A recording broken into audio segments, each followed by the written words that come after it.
Objetivos.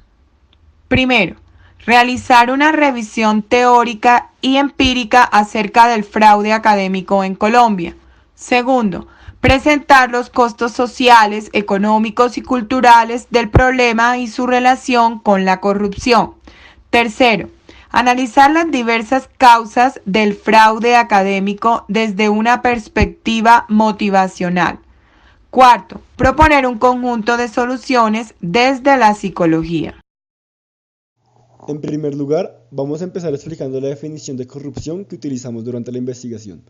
Esta fue tomada del portal web Transparencia Internacional, la cual es una organización que busca aportar soluciones a esta problemática. Según esta, en 2013 se define la corrupción como el abuso del poder confiado en beneficio privado. La corrupción puede clasificarse como grandiosa, insignificante y política, según la cantidad de dinero perdido y el sector donde ocurre.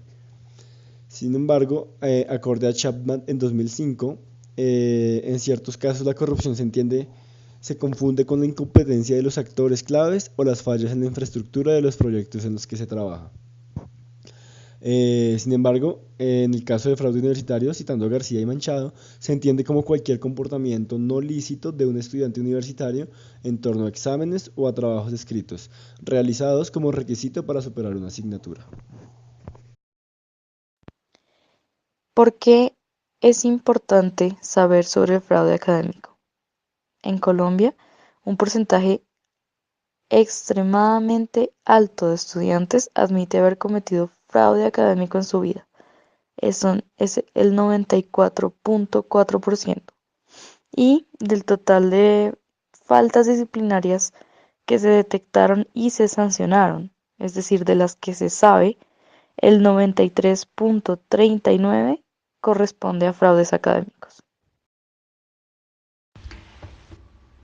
Díaz Martínez 2014, Almeida y colaboradores 2010 concuerdan que existe una relación en el aprendizaje de prácticas deshonestas o fraude académico y la corrupción.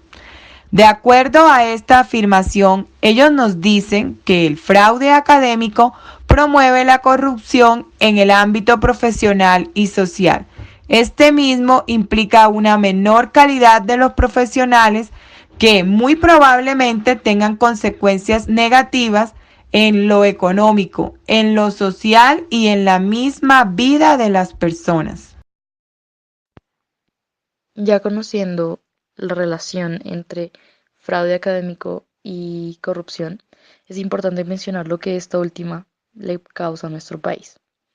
En cuanto al sector empresarial, el 80% de los empresarios colombianos admitieron que hay corrupción en sus negocios. Eso según un estudio publicado el año pasado. El 30% de los empresarios manifestó estar dispuesto a falsificar estados financieros y a recibir sobornos por contratos, según ese mismo estudio. En cuanto a la corrupción en general, Colombia pierde 50 billones de pesos al año en corrupción, según un artículo del Tiempo del 2017. Según ese mismo medio de comunicación, en los últimos 7 años se han condenado a más de 19.000 personas por corrupción en Colombia. Además, nuestro país ocupó el puesto 90 de 176 en el ranking de Transparencia Internacional. Y por último, ninguna de las instituciones colombianas evaluadas por Transparencia Internacional clasificó de riesgo bajo en corrupción. Es decir, que nuestro país realmente tiene muchos costos a causa de esta problemática. Para estudiar el fenómeno en la Universidad de La Sabana, se evaluó la atribución del fraude académico a estudiantes de psicología de la universidad mediante un cuestionario que involucraba razones que implicaban locus de control interno y locus de control externo. Se le aplicó el cuestionario a 41 estudiantes, de los cuales 39 fueron mujeres y 2 fueron hombres.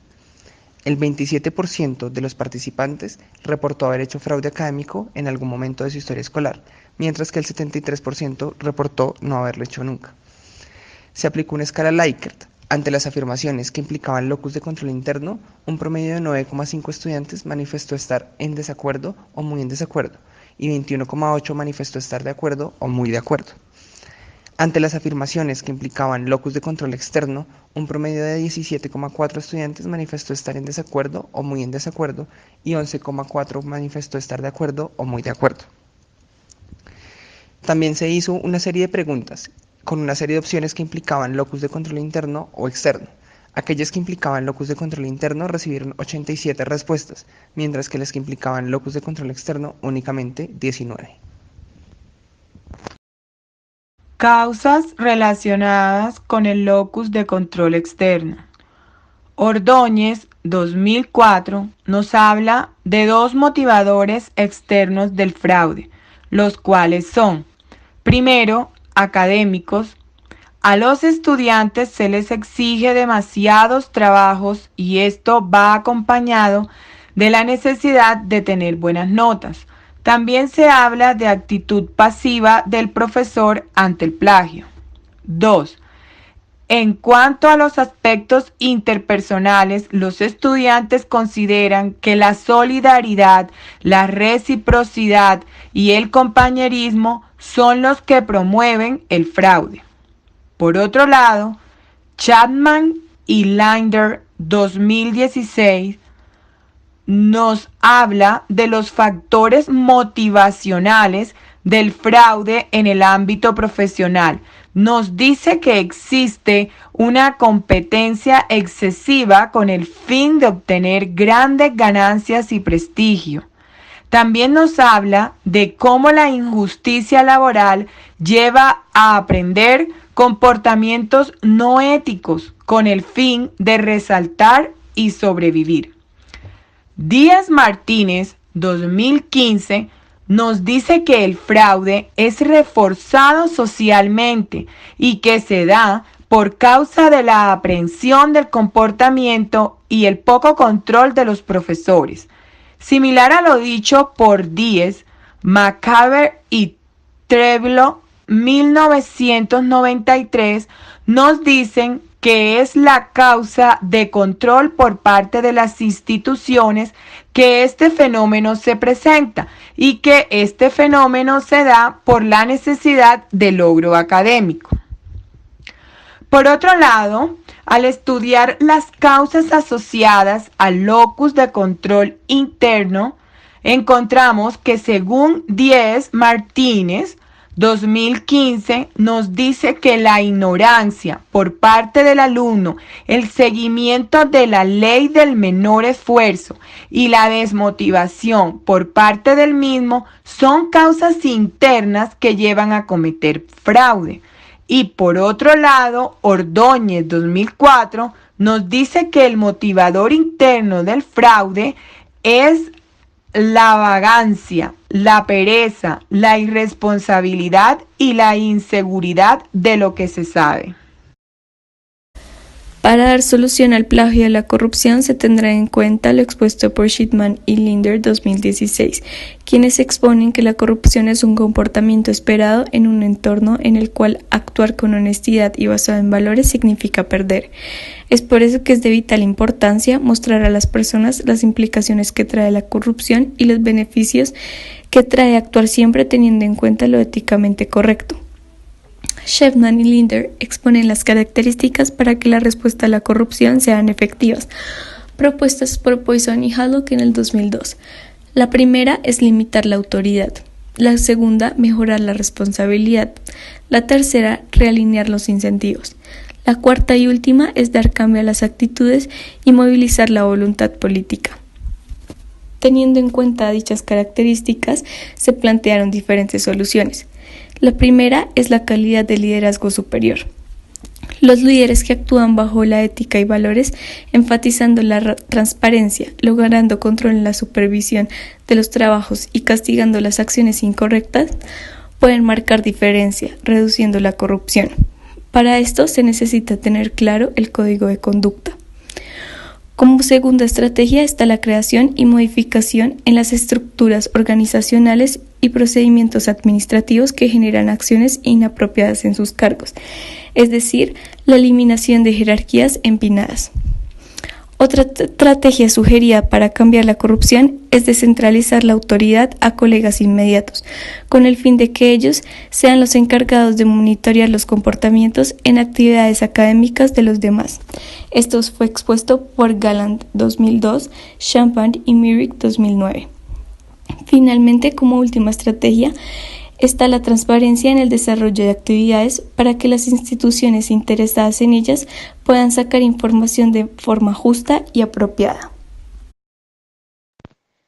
Tomando en cuenta las soluciones planteadas por la teoría, decidimos crear un grupo de posibles soluciones desde nuestro campo, la psicología, para combatir un poco la problemática del fraude académico. Entonces, la primera es establecer sanciones más fuertes para quienes cometan fraude académico con el fin de disminuir la motivación extrínseca. Dentro de las causas que presentamos en el trabajo, una de ellas era que no hay suficiente control sobre el fraude académico y por eso muchas personas lo realizan. Entonces la idea es imponer sanciones mucho más claras, más graves, para evitar que las personas consideren que no hay sanción y para establecer que el fraude académico sí es un, por así llamarlo, delito y necesita, pues si uno lo comete, tiene su sanción grave. La segunda es realizar clases o talleres sobre ética profesional en instituciones educativas, donde se enseña al respecto y cómo evitarlo con el fin de prevenirlo. Entonces, la idea fue tomada un poco de la Universidad de AFIT. Por ejemplo, desde el 2011 ellos empezaron a implementar un programa que se llama Atreverse a Pensar. Este programa lo que busca es prevenir y erradicar el fraude académico a través de la reflexión y de mensajes de impacto. Entonces, usan como 5 fases de reflexión y de mensajes de impacto, que son el culto a la viveza, ética y academia, cultura ciudadana, ser mejor e integridad académica. Entonces, la idea es replicar un poco este tipo de campañas en instituciones académicas colombianas para generar un poco de conciencia en los estudiantes y en los profesores. La tercera posible solución que se nos ocurrió era un poco más destinada al público en general y es exponer el tema en diversos medios de comunicación. Primero con el fin de definir qué es fraude académico. Muchas veces cometemos fraude académico sin saber que lo estamos haciendo, entonces es muy importante definir qué es, cuándo se comete fraude académico. Y segundo, para generar conciencia de las consecuencias que trae. Dentro de las causas que proponíamos anteriormente, una era que había como aceptación social en el fraude académico, entonces es un poco exponer las consecuencias que puede traer a largo plazo para reducir esa buena opinión, por así decirlo, que se tiene a veces del fraude. Y pues la idea de esto es también poner la problemática en boca de todos, entonces es darla a conocer y que sepamos que existe y que hay que cambiarlo. La cuarta solución que se nos ocurrió fue un poco más orientada al área ya educativa, entrar un poco con las autoridades académicas en sí para generar un plan de acción en el que se refuerce positivamente los trabajos de los alumnos que sean de creación propia. Entonces esto con el objetivo de aumentar la motivación de logro de los estudiantes para que quieran por motivación intrínseca conseguir su premio por haber hecho algo que fue pues suyo de su creación y pues bien hecho. Y por último, esta es la solución un poco más complicada de todas, pero es la que probablemente nos lleve a largo plazo, es un poco cambiar la forma de evaluación de las instituciones académicas para que se priorice las calificaciones que fomenten la práctica individual, es decir, que prioricen las prácticas en las que se pueda observar que el alumno realmente ha aprendido ese conocimiento y que no sea solamente repetir algo que puede copiar. Es básicamente eso.